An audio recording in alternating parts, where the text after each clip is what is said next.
sembah dan puji Dia, sembah dan puji Dia, sembah dan puji Dia, Sang Raja.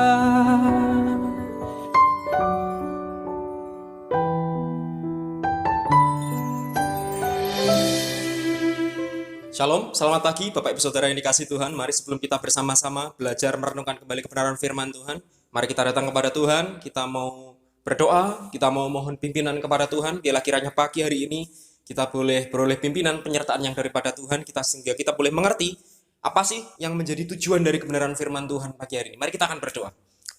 Bapa dalam surga, kami mengucap syukur Tuhan untuk pagi yang indah ketika kami boleh bersama-sama berkumpul bersekutu, untuk kami boleh memuji dan muliakan nama Tuhan. Dan sebentar Tuhan kami mau merenungkan kembali kebenaran firman-Mu. Biarlah kiranya Engkau kuasai setiap hati dan pikiran kami, sehingga pada kesempatan pagi hari ini Tuhan kami rindu, kami semakin dibukakan, kami semakin mengerti apa yang menjadi tujuan kami ada di dunia ini. Kami menyerahkan setiap kami Tuhan pribadi lepas pribadi ke dalam tangan kuasa-Mu, baik setiap umat-Mu yang pada pagi hari ini ada di gereja, maupun yang pagi hari ini beribadah di rumah karena satu dan lain hal. Kami menyerahkan sepenuhnya ke dalam tangan kuasa kasih Tuhan. Biarlah kiranya penyertaan, pimpinan, hikmat yang daripada Tuhan boleh turun atas setiap kami, sehingga kesempatan pagi hari ini kami boleh semakin mengerti, kami boleh semakin menjadi pribadi yang berkenan di hadapan Tuhan melalui setiap kebenaran firman-Mu. Kau meteraikan firman-Mu pagi hari dalam setiap hati kami, sehingga kami boleh menjadi umat Tuhan yang taat, yang setia, yang hidup benar di hadapan Tuhan. Kami serahkan pagi hari ini hanya dalam nama-Mu yang kudus. Kami siap menerima berkat-Mu. Haleluya. Amin. Bapak Ibu Saudara yang dikasihi Tuhan, mari kita akan buka bagian firman Tuhan kita pagi hari ini. Diambil dari kitab Filipi pasal yang kedua. Filipi pasal yang kedua ayat yang ke-5 sampai yang ke-8. Mari kita akan perhatikan bersama-sama. Kitab Filipi pasal yang kedua ayat yang ke-5 sampai yang ke-8. Mari kita akan perhatikan bersama-sama. Filipi pasal 2 ayat yang ke-5 sampai yang ke-8, demikian bunyi firman Tuhan. Hendaklah kamu dalam hidupmu bersama menaruh pikiran dan perasaan yang terdapat juga di dalam Kristus Yesus, yang walaupun dalam rupa Allah tidak menganggap kesetaraan dengan Allah itu sebagai milik yang harus dipertahankan, melainkan telah mengosongkan dirinya sendiri dan mengambil rupa seorang hamba dan menjadi sama dengan manusia. Dan dalam keadaan sebagai manusia, ia telah merendahkan dirinya dan taat sampai mati, bahkan sampai mati di kayu salib. Nah, Bapak Ibu Saudara yang dikasihi Tuhan, pagi hari ini saya rindu untuk kita boleh belajar bersama-sama bagian firman Tuhan yang tertulis di dalam Filipi pasal yang kedua ayat yang ke-5 sampai yang ke-8. Nah, saya berjudul bagian firman Tuhan pagi hari ini, hidup seperti Kristus. Nah, Bapak Saudara, kalau kita mendengar judul ini, hidup seperti Kristus, ini bukan menjadi kalimat yang asing kita dengar. Kita sering mendengar baik itu dalam khotbah-khotbah ataupun mungkin dalam seminar-seminar ataupun mungkin dalam berbagai hal dalam kehidupan kita. Terlebih kita ini sebagai umat Tuhan, kita ini sebagai umat kepunyaan Allah, imamat yang rajani. Hidup seperti Kristus ini menjadi kewajiban yang harus ada dalam kehidupan saya dan saudara. Hidup seperti Kristus ini yang harus ada dalam kehidupan kita. Nah, terlebih saat ini kita masuk di dalam bulan yang penuh sukacita. Ini minggu pertama di bulan Desember, tanpa terasa Bapak Saudara. 1 tahun rasa-rasanya cepat sekali berlalu. Tahun 2020, rasa-rasanya baru kemarin Natal dan ini sudah masuk di bulan Desember. Bulan di mana disambut banyak tawa, banyak sukacita oleh orang-orang percaya, oleh orang-orang yang menyatakan dirinya sebagai murid-murid Tuhan. Bulan Desember merayakan hari kelahiran Tuhan Yesus. Nah, begitupun dengan keberadaan kita, saya dan saudara di tempat ini, gereja kita pun juga sudah mempersiapkan yang terbaik. Walaupun di tengah situasi pandemi yang terjadi, tapi kita bersyukur sampai saat ini kita masih boleh terus ada hanya untuk Tuhan saja. Nah, Bapak Ibu Saudara, gereja kita tahun ini, Natal tahun ini mengambil tema Immanuel. Belum dipasang ya, kalau kita lihat di belakang, belum diganti. Nah, temanya Immanuel. Apa sih Immanuel itu? Kalau kita perhatikan dalam Injil Matius, di sana dikatakan bahwa Immanuel, Allah menyertai kita. Ini menjadi nubuatan. Kalau kita perhatikan Injil Matius ini menjadi kitab perjanjian baru yang identik dengan kitab perjanjian lama. Banyak nubuatan-nubuatan di kitab Yesaya yang tertulis kembali di kitab Injil Matius ini. Tanpa terkecuali tentang kedatangan Sang Mesias, kedatangan Sang Juru Selamat, yaitu Immanuel, Allah yang menyertai kita. Sama katakan Bapak Ibu Saudara, tahun ini tahun 2020 yang katanya banyak bencana, yang katanya tahun yang tidak enak. Sama katakan bahwa ini bukan tahun yang tidak enak, bahwa ini tahun penyertaannya Tuhan. Amin. Ini adalah tahun penyertaannya Tuhan. Sebagaimana dinubuatkan bahwa nantinya Sang Juru Selamat itu, Sang Immanuel itu akan datang ke dunia. Immanuel dari dua kata ya, Immanu dan El, Allah yang menyertai. Begitu pula kedatangan Tuhan ke dunia sebagai Allah yang menyertai saya dan saudara. Terbukti sampai saat ini, nama ini menjadi satu hal yang pasti dalam kehidupan saya dan saudara. Terbukti saat ini kita masih boleh mempersiapkan Natal di tahun 2020. Di tengah agenda permasalahan yang terjadi. Di tengah tantangan persoalan yang terjadi sepanjang tahun 2020. Pandemi yang terjadi. Tapi kita bersyukur masih bisa merayakan Natal. Walaupun dengan protokol-protokol yang harus kita taati. Ini bukti nyata penyertaan Tuhan dalam kehidupan kita. Makanya tahun ini saya katakan ini tahun penyertaannya Tuhan. Bagaimana Immanuel itu ada dalam kehidupan saya dan saudara. Nah, Bapak Ibu Saudara, sebagaimana tertulis dalam bagian firman Tuhan ini di ayat yang ke-5 sampai yang ke-8, bahwa sebagai orang percaya, tugas saya dan saudara bukan hanya sekedar menikmati apa yang Tuhan sudah sediakan. Tidak, tapi sebagai orang yang percaya, yang mengaku diri sebagai anak-anaknya Tuhan, murid-muridnya Tuhan, beberapa minggu yang lalu kita sudah belajar bersama, bagaimana kita harus tahu, sadar bagaimana tugas dan tanggung jawab kita, bahwa kita ini adalah rekan sekerja Allah, yang harus bekerja bersama-sama, berjalan bersama-sama. Bukan hanya sekedar menikmati, tetapi kita juga harus bekerja bersama-sama. Ketika bekerja bersama-sama harus sepadan dan selaras. Apa yang harus sepadan dan selaras? Ayat yang ke-5 di sana dikatakan, "Hendaklah kamu dalam hidupmu bersama menaruh pikiran." Perasaan terdapat juga di dalam Kristus Yesus, dan walaupun dalam rupa Allah, tidak menganggap kesetaraan dengan Allah itu sebagai milik yang harus dipertahankan. Kalau Tuhan Yesus saja rela turun ke dunia mengambil rupa sebagai seorang hamba, menjadi sama seperti saya dan saudara. Bagaimana dengan kehidupan saya dan saudara? Apakah kita hanya siap, hanya nerima saja? Tugas kita ini bukan hanya nerima saja. Kita sudah belajar bahwa tugas dan tanggung jawab kita sebagai rekan sekerja Allah, artinya bekerja bersama-sama. Hidup seperti Kristus. Nah, Bapak Ibu Saudara yang dikasihi Tuhan, bulan Desember, bulan yang dinanti begitu banyak orang-orang percaya. Merayakan Natal ini sudah menjadi kebiasaan bagi setiap orang Kristen, bagi setiap orang percaya. Oleh karena itu seringkali karena terlalu sibuknya, karena terlalu sukacita dengan euforianya, pada akhirnya apa? Seringkali makna Natal yang sesungguhnya itu tidak dipedulikan. Sehingga banyak orang salah menafsirkan makna Natal yang sesungguhnya. Maka wajar saja bila perayaan Natal itu tidak lagi membawa perubahan apa-apa bagi banyak orang. Kecuali pada akhirnya apa? Kecapean, keletihan, anggaran keuangan yang semakin membengkak karena euforia yang terjadi. Beli ini, beli itu, mempersiapkan untuk Natal, beli pakaian baru, menghias rumah, dekorasi ini, dekorasi itu. Sudah merencanakan mudik keluar kota, liburan bersama keluarga. Dan pada akhirnya makna Natal yang sesungguhnya ini mulai terkikis, Bapak Saudara. Bapak Saudara, sesungguhnya hari Natal memang sudah biasa dirayakan. Hari Natal memang sudah biasa dirayakan, terlebih ketika masuk di awal bulan Desember, sudah mulai sibuk dengan berbagai hal. Tetapi sebenarnya hari Natal tetap merupakan hari yang luar biasa. Bukan hanya sekedar dekorasi Natal, bukan hanya sekedar pakaian baru, bukan hanya sekedar berlibur bersama keluarga. Enggak, tetapi sesungguhnya makna Natal yang sesungguhnya merupakan hari yang luar biasa. Hari Natal mengingatkan orang-orang percaya bahwa Allah pernah datang ke dalam sejarah umat manusia. Ini yang seharusnya kita ingat. Bahwa sesungguhnya mengingatkan kepada setiap kita, saya dan saudara, bahwa Natal mengingatkan kepada kita bahwa Allah, Sang Juru Selamat itu pernah datang ke dalam sejarah umat manusia.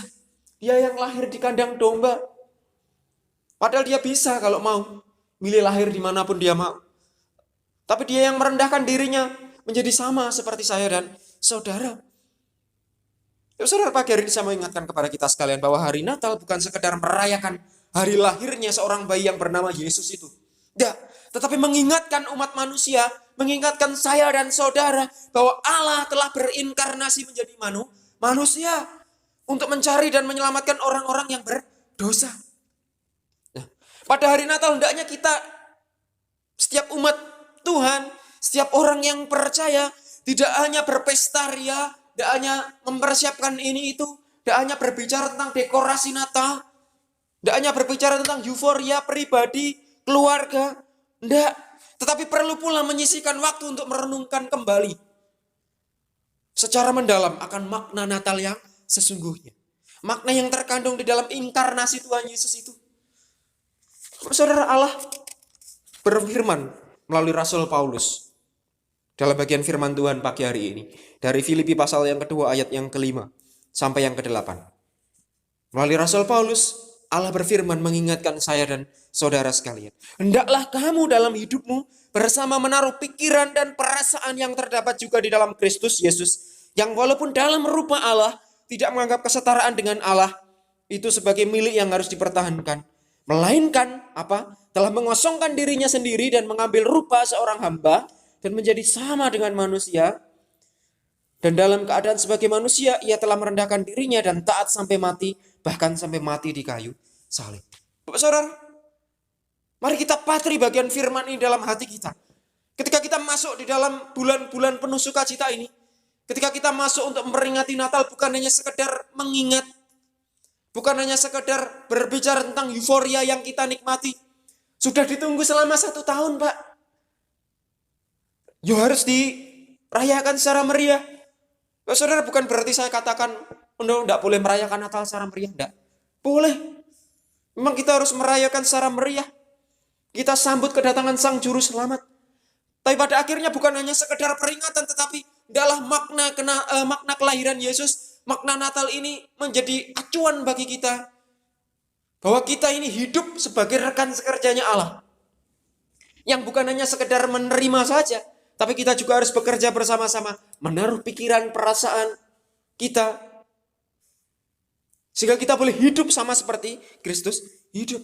Lah Bapak Ibu Saudara, firman Tuhan itu berbicara kepada kita, saya dan saudara sekalian, untuk kita meneladani Tuhan Yesus Kristus yang telah berinkarnasi pada hari Natal. Dia yang rela turun sebagai manusia, menjadi sama seperti saya dan saudara. Berinkarnasi menjadi manusia. Ngomong-ngomong tentang inkarnasi, kira-kira apa sih inkarnasi itu? Sudahkah kita paham tentang inkarnasi?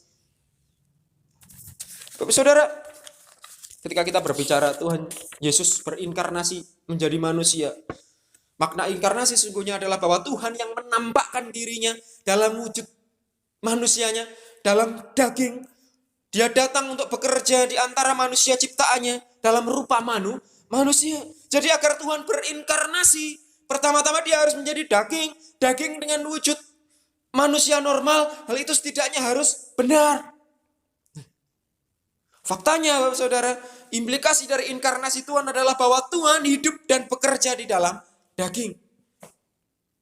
Dia yang penuh kemuliaan rela turun ke dunia. Bapak Saudara, inkarnasi berbicara lahir baru. Tetapi bukan karena apa yang dikehendaki, tetapi atas apa yang dikehendaki secara pribadi. Tuhan punya kehendak pribadi untuk lahir sebagai siapa, di mana. Nah ini inkarnasi. Kalau kita perhatikan dalam Yohanes 1 ayat yang 1, di sana dikatakan pada awalnya adalah firman, dan firman itu bersama-sama dengan Tuhan, dan firman itu adalah Tuhan. Firman itu loh yang adalah Tuhan. Makanya Tuhan berhak memilih untuk menjadi siapa dan lahir di mana. Yohanes 1 ayat yang ke-14, dan firman itu menjadi manusia dan tinggal di tengah-tengah kita. Dan kita melihat kemuliaannya, kemuliaan sebagai putra tunggal Allah. Dipenuhi kasih karunia dan kebenaran. Yohanes 14 ayat yang ke-6, akulah jalan kebenaran dan hidup. Nah, ini loh bedanya inkarnasi dan reinkarnasi. Apa bedanya? Kalau inkarnasi, Allah sendiri yang memanifestasikan dirinya untuk lahir sebagaimana dia mau, atas kehendak dirinya sendiri, tanpa ada paksaan atau utusan dari orang lain. Tapi kalau reinkarnasi berbeda. Mungkin gambaran sepelenya Bapak Ibu Saudara pernah nonton film dulu ya. Waktu saya masih kecil ada film-film luar, film-film Cina. Geras Sakti. Nah, ada istilah reinkarnasi di sana. Berbicara tentang lahir baru, orang yang sudah mati nantinya akan dilahirkan kembali. Ini ajaran Buddha. Mereka percaya reinkarnasi. Ketika mereka nanti mati, mereka akan dilahirkan kembali, tapi lahir kembali berdasarkan amal baik yang sudah mereka lakukan. Ketika selama masa hidupnya mereka melakukan hal-hal kebaikan, mereka akan lahir baru menjadi manusia. Tapi ketika selama hidupnya mereka tidak baik, tidak benar, mereka akan dilahirkan kembali menjadi hewan, menjadi tumbuhan, atau makhluk-makhluk yang lainnya. Kalau Bapak Saudara pernah menonton film Geras Sakti, Bapak Saudara akan melihat ya. Di sana ada seorang jenderal di Kayangan, Panglima Tian Feng. Siapa yang tidak kenal, Bapak Saudara? Akhirnya dia dilahirkan kembali, tapi karena kesalahan nyemplung di satu kolam, ternyata lahir kembali menjadi seekor babi. Nah, ini yang terjadi bedanya reinkarnasi dan inkarnasi. Kalau reinkarnasi sudah ditentukan, kamu lahir menjadi seperti ini sesuai amal ibadahmu selama di dunia. Tetapi inkarnasi berbeda. Kekristenan percaya yang namanya inkarnasi. Bagaimana Allah punya kehendak pribadi untuk lahir menjadi siapa dan di mana. Nah, karena Allah itu adalah firman itu sendiri. Yohanes 1 ayat 1 tadi. Pada awalnya adalah firman, dan firman itu bersama-sama dengan Tuhan, dan firman itu adalah Tuhan. Yohanes 10 ayat 30, aku dan Bapa adalah satu. Bapak Ibu Saudara, Tuhan menjadi daging. Tuhan yang menjadi daging adalah Kristus. Yang pada akhirnya nanti menebus dosa umat manusia dengan rela salib di atas kayu salib. Tuhan yang menjadi daging adalah Kristus, dan karena itu Kristus yang bisa memberikan kebenaran kepada orang-orang adalah Tuhan. Tidak ada yang berlebihan dalam hal ini. Karena apa? Karena ia memiliki substansi sebagai Tuhan. Kristus memiliki substansi sebagai Tuhan dan memiliki watak Tuhan serta hikmat di dalam pekerjaannya yang tidak bisa dicapai oleh manusia. Adakah manusia yang lain seperti Tuhan? Tidak ada. Dia yang rela memberikan dirinya sebagai ganti tebusan bagi seluruh dosa umat manusia. Mereka yang menyebut dirinya Kristus tetapi tidak bisa melakukan pekerjaan Tuhan adalah para penipu. Dikatakan dalam akhir zaman nanti akan muncul nabi-nabi palsu yang mengatasnamakan dirinya sebagai penebus umat manusia. Bapak Saudara, ini sudah dinubuatkan. Kristus bukan sekedar manifestasi Tuhan saja. Bukan hanya sekedar manifestasi Tuhan di dunia, tetapi juga merupakan daging khusus yang dimiliki oleh Tuhan. Selagi ia menjalankan dan menyelesaikan pekerjaannya di antara manusia. Saudara, daging ini bukan sesuatu yang bisa digantikan oleh sembarang manusia. Tetapi yang mampu memikul pekerjaan Tuhan di dunia dan mengungkapkan watak Tuhan, mewakili Tuhan dan memberikan kehidupan bagi manusia. Siapa yang bisa sama seperti Yesus?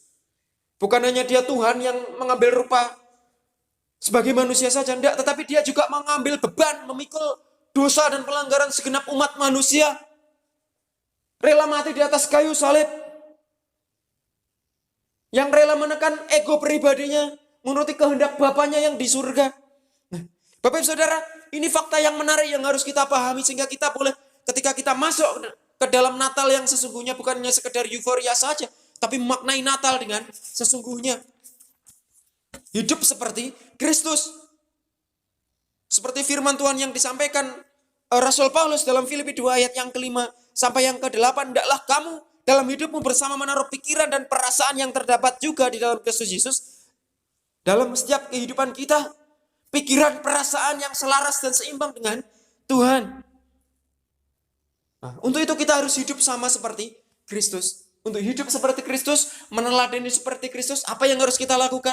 Apa yang harus kita kerjakan? Mari kita akan perhatikan bersama-sama.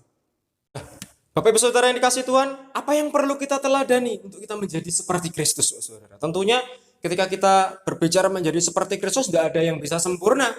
Tidak ada manusia yang sempurna di dunia ini, tetapi paling tidak ada usaha kita untuk menjadi sama seperti Kristus. Hidup sebagaimana Kristus hidup. Apa yang harus kita lakukan? Yang pertama, yang harus ada dalam kehidupan kita, kita harus memahami bahwa Tuhan Yesus tidak mementingkan dirinya sendiri.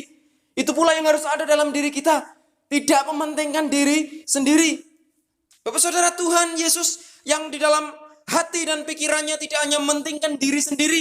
Dia rela turun ke dunia, mengambil rupa seorang hamba, menjadi sama seperti saya dan saudara untuk menebus dosa umat manusia. Dia tidak mementingkan dirinya sendiri. Nah, ini yang perlu diteladani. Manusia berdosa yang egois dan egosentris, cenderung hanya memikirkan dirinya sendiri. Seringkali manusia demikian ya. Kalau disuruh milih mana yang menguntungkan dirimu sendiri dan orang lain, seringkali apa yang dipilih utama? Ya dirinya sendiri. Ini yang harus dikikis.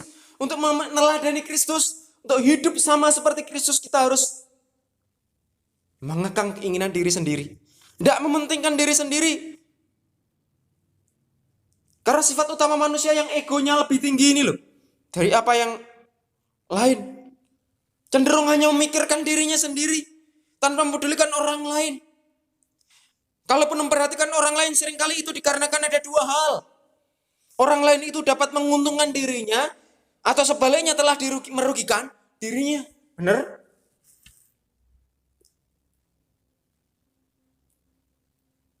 Benar enggak ini seringkali terjadi dalam kehidupan kita? Seringkali kalaupun kita mau mendahulukan orang lain, kalau kita memikirkan orang lain, seringkali ada dua hal ini loh. Apa yang menguntungkan untuk diriku sendiri, atau yang satunya orang itu sudah merugikan aku. Nah, benar? Terlepas dari itu semua urusanmu dewe. Nah, saudara, mari kita meneladani teladan Tuhan Yesus. Saudara. Tuhan Yesus, dia yang Allah, dia rela turun ke dunia, mengambil rupa seorang hamba. Bahkan dia tahu nantinya dia akan mati di atas kayu salib, tapi dia tetap melakukannya. Dia tidak mementingkan dirinya sendiri.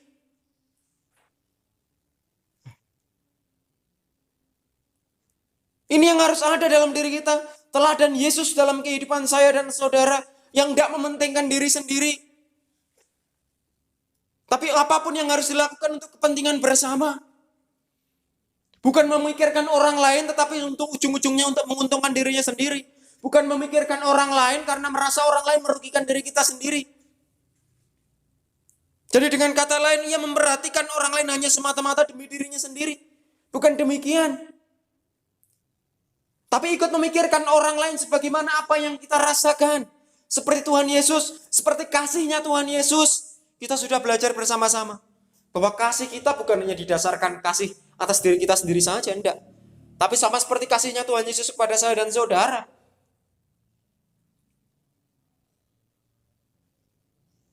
Bukan untuk diri kita sendiri saja. Nah, Bapak Ibu Saudara yang dikasihi Tuhan, sebagai orang-orang yang telah lebih dahulu dikasihi, saya dan saudara kita yang lebih dahulu diselamatkan dan diperbarui oleh Tuhan Yesus. Apakah kita masih hidup di dalam keadaan egois seperti ini? Apakah kita masih dikuasai sisi egosentris kita yang mengutamakan segala sesuatunya untuk diri kita sendiri? Bapak Saudara, seharusnya ketika kita sudah hidup baru, diperbarui di dalam Kristus, ini yang sudah harus hilang dari kehidupan kita. Sama seperti apa yang Rasul Paulus katakan, yang kita pelajari beberapa minggu yang lalu. Sejak aku mengenal Tuhan, segala sesuatunya aku anggap rugi. Aku anggap sampah. Sama seperti ketika kita menanam, tanah itu harus dibersihkan dulu dari sampah-sampah ini. Bagaimana mungkin kita mampu bertumbuh ketika kita masih ada sampah-sampah dalam hati kita? Saudara, untuk mengikis egosentris dalam diri kita, sampah-sampahnya harus dibuang terlebih dahulu. Bagaimana dengan kehidupan saya dan saudara? Masihkah egosentris ini menguasai kehidupan saya dan saudara? Seharusnya tidaklah demikian.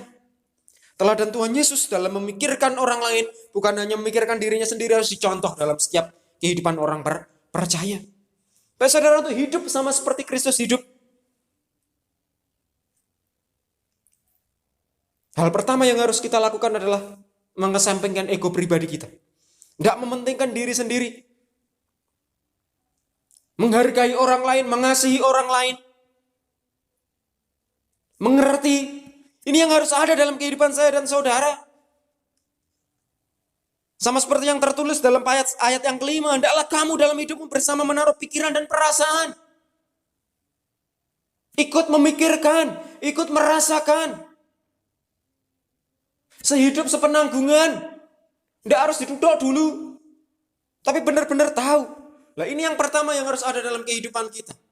Tidak mementingkan diri sendiri. Karena Yesus pun tidak mementingkan dirinya sendiri. Dia rela turun ke dunia. Mengambil rupa seorang hamba. Untuk menebus dosa saya dan saudara. Nah, saudara, ini yang pertama yang harus ada dalam kehidupan kita. Tidak mementingkan diri sendiri. Buang ego yang ada dalam kehidupan kita. Kemudian yang kedua apa? Kalau yang pertama tidak mementingkan diri sendiri, teladan apa yang harus kita ambil dari kehidupan Tuhan Yesus? Saudara, Tuhan datang untuk melayani. Ini yang kedua. Bahwa Tuhan Yesus datang untuk melayani. Dia datang tidak untuk dilayani, tapi dia datang untuk melayani. Walaupun dia adalah anak raja. Bapak saudara, Tuhan Yesus datang ke dalam dunia untuk melayani. Ini yang harus kita garis bawahi. Tuhan datang ke dunia untuk melayani. Hal ini harus diteladani pula dalam kehidupan saya dan saudara. Sebab memikirkan orang lain secara abstrak saja tidaklah cukup. Tidak cukup kita hanya memikirkan orang lain saja secara abstrak. Tetapi harus ada tindakan nyata. Tindakan nyata itu diwujud nyatakan melalui pelayanan yang kita lakukan. Melalui setiap pelayanan yang Tuhan percayakan dalam kehidupan saya dan saudara. Kalaupun Tuhan Yesus yang adalah Raja di atas segala Raja. Dan Tuhan di atas segala Tuhan itu mau datang ke dunia. Merendahkan dirinya. Menjadi sama seperti manusia.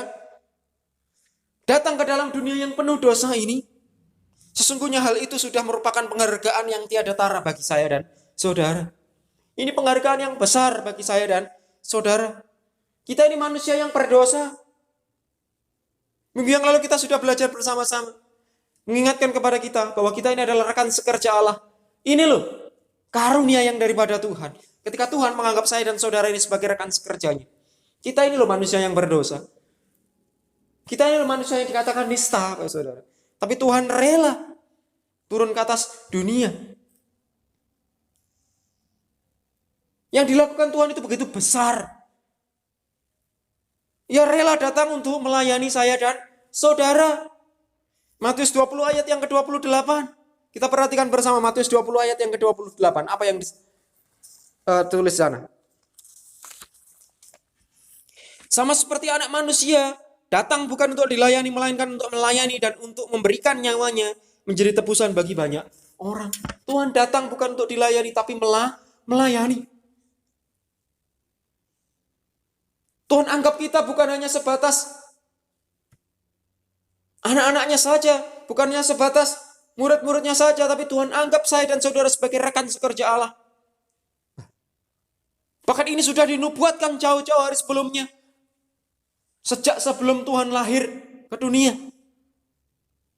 Makanya dikatakan Injil Matius ini merupakan salah satu kitab perjanjian baru yang begitu dekat dengan perjanjian lama. Karena banyak diantaranya ditulis dalam Injil Matius ini tertulis sudah dinubuatkan jauh-jauh sebelumnya di kitab Yesaya. Saudara, sudah dinubuatkan jauh-jauh hari sebelum. Begitu pula kasihnya Tuhan atas kehidupan saya dan saudara.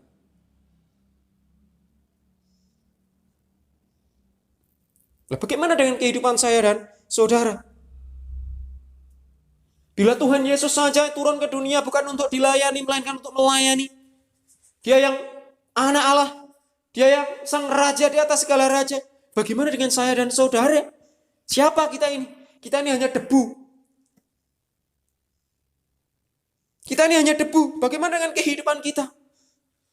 Apakah kita hanya puas? Hanya menikmati saja? Saudara, teladan yang kedua ini pula yang harus ada dalam kehidupan kita. Ketika Tuhan Yesus datang untuk melayani, begitu pula saya dan saudara. Kita ini rekan sekerjanya Allah. Kita pun juga harus melayani. Bekerja sama dengan Tuhan. Di luar sana masih banyak orang-orang yang membutuhkan pelayanan kita. Baik saudara-saudara seiman kita maupun orang-orang yang belum percaya, orang-orang yang belum mengenal Tuhan. Mari kita melayani dengan segenap hati. Mari kita melayani dengan segenap jiwa kita. Pikiran kita, perasaan kita, akal budi kita. Sesuai dengan kemampuan dan talenta yang Tuhan sudah percayakan dalam kehidupan saya dan saudara. Ini yang Tuhan mau, saudara. Tuhan mau ketika Dia datang di bulan Desember ini penuh sukacita ini bukan hanya sekedar merayakan Natal, bukan hanya sekedar terikat dengan euforia semata, tapi Tuhan mau kembali kita mengingat tugas dan tanggung jawab saya dan saudara. Sudahkah kita hidup sebagaimana Tuhan hidup? Sudahkah kita hidup sebagaimana Kristus hidup? Sudahkah kita meneladani kasih Tuhan dalam kehidupan saya dan saudara? Saudara, dua hal penting ini yang harus ada dalam kehidupan kita.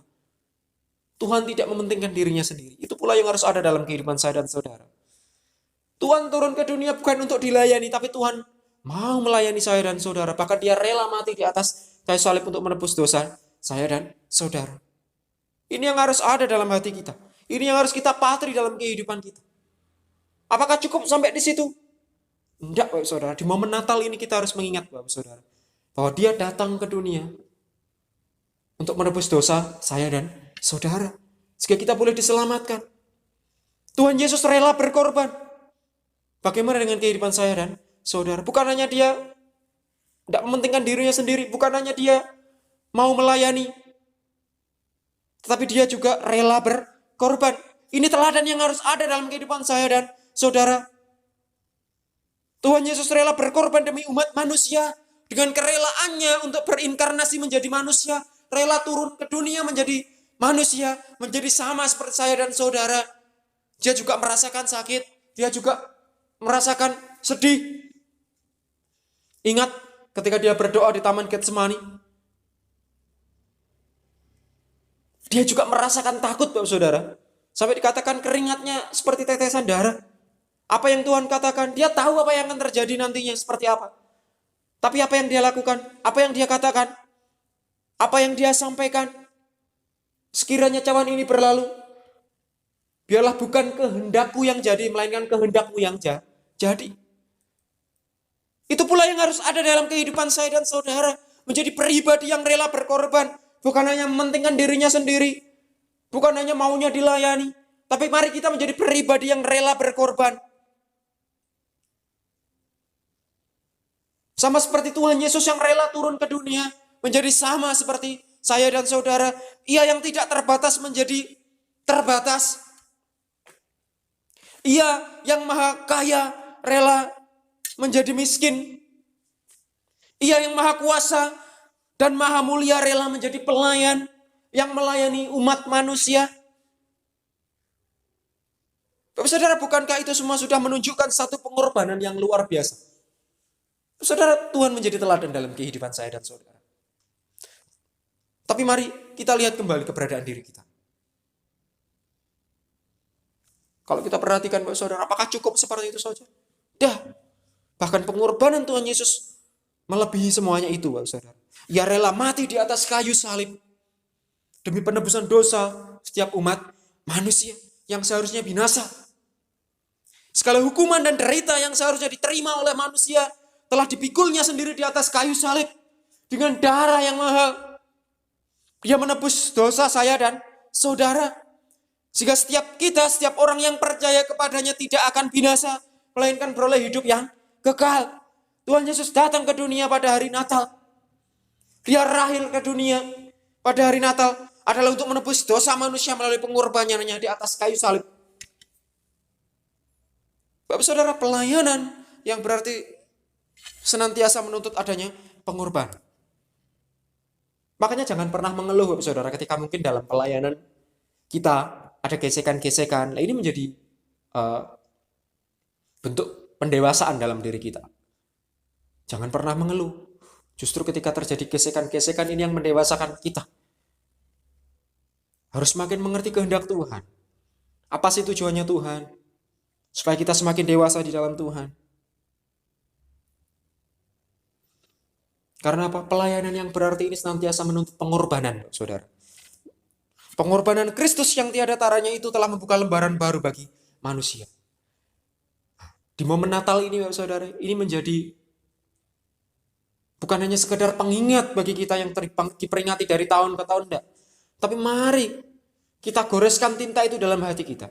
Bahwa ini menjadi pengingat bahwa Tuhan datang ke dunia untuk menebus segala dosa dan pelanggaran segenap umat manusia. Ia memberi kehidupan yang penuh pengharapan bagi manusia yang sudah tidak berpengharapan. Saudara, di momen Natal ini menjadi firman untuk mengawali Natal kita. Melewati setiap agenda Natal kita. Mari kita lihat kembali ke kedalaman diri kita. Kedalaman hati kita. Bagaimana respon hati kita sebagai orang-orang percaya? Bagaimana respon hati kita sebagai umat yang sudah diselamatkan? Apakah ada kerelaan di hati kita untuk berkorban bagi Tuhan? Pelayanan dan sesama manusia. Mari kita lihat hati kita. Sudahkah aku mau rela berkorban untuk Tuhan? Dia yang rela berkorban untukku di atas kayu salib. Sudahkah aku memiliki hati yang rela berkorban untuk sesama manusia?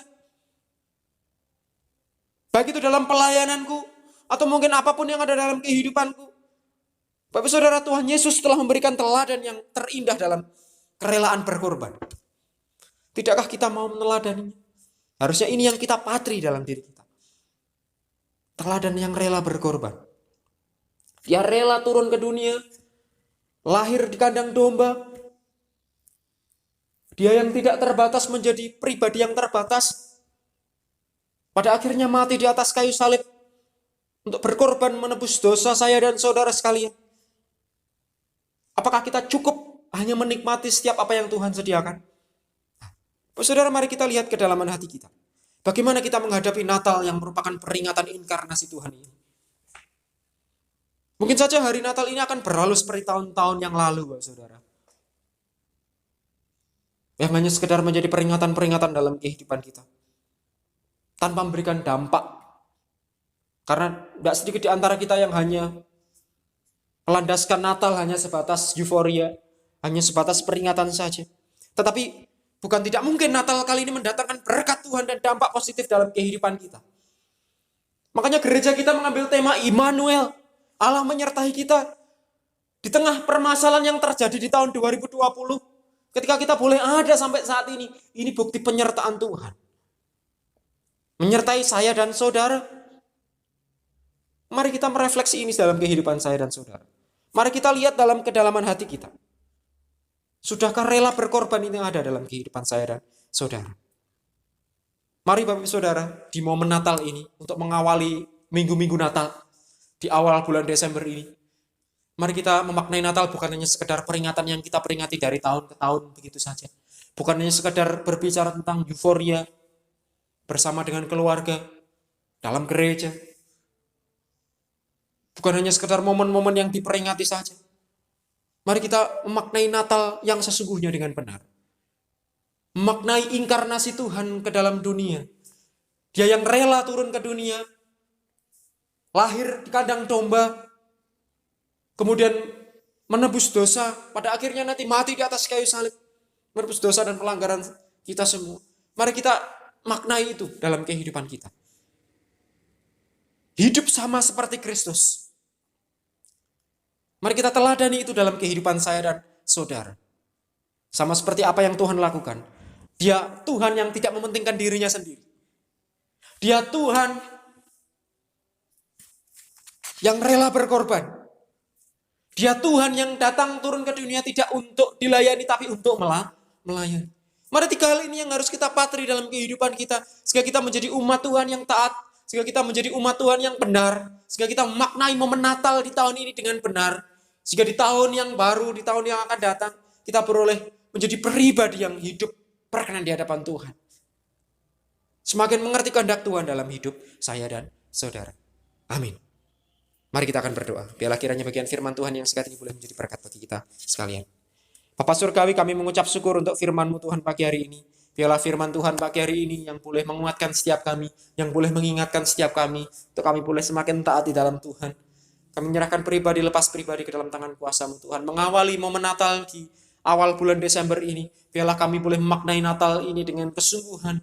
Kami mengingat kembali pengorbanan Tuhan di atas kayu salib. Kami boleh mengingat kembali makna inkarnasi Tuhan ke dalam dunia ini. Engkau Tuhan Allah yang luar biasa, yang rela turun ke dunia, mengambil rupa seorang hamba, menjadi sama seperti kami. Engkau Allah yang tidak mementingkan dirinya sendiri. Engkau Tuhan yang rela datang ke dunia tidak untuk dilayani, tapi untuk melayani. Engkau Allah yang rela berkorban. Biarlah ini terpatri dalam setiap hati kami, sehingga kami boleh memaknai momen Natal di tahun ini dengan kesungguhan hati. Bukan hanya sekadar euforia, tapi biarlah kami menyadari penyertaan Tuhan dalam kehidupan kami. Kami serahkan pribadi lepas pribadi umat-Mu Tuhan pada kesempatan pagi hari ini. Biarlah ini semua kami serahkan. Kami boleh menerima berkat, sukacita, penyertaan yang daripada Tuhan. Biarlah firman ini terpatri, kami boleh maknai Natal tahun 2020 ini dengan kesungguhan yang daripada Tuhan.